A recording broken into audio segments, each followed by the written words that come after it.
July, andito na tayo sa school. Oo. Papasok tayo kasi kukunin na natin yung test paper kasi mag-exam bukas. Wala tayong pagsagot kasi hindi tayo nakapag-review. Asan yung guide dito? Doray, parang wala ata ah. Timing na nakapasok tayo kasi wala yung guide. Oo nga, baka tulog siya. Maingay. Sige. Ano yun? Dandanin na natin. Ay, okay. Bukas na pala. Oo.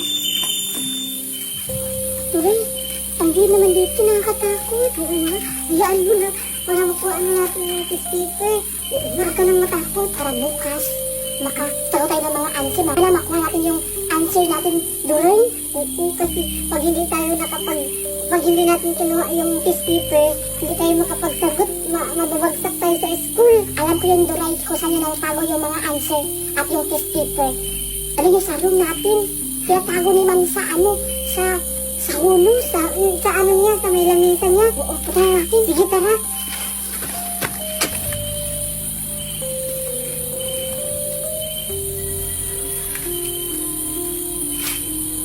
Yes, walang tao.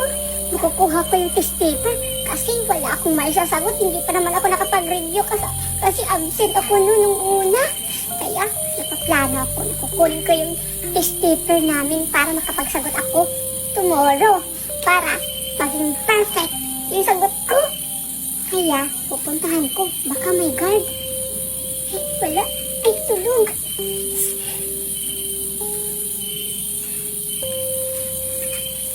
Pero, nakakatakot. Sana may kasama ako. Wala. Nakakatakot naman dito. Pero okay na yun. Para hindi rin din ako mahuli. Para ako lang din yung perfect sa exam. Kaya, punta na ako sa room namin.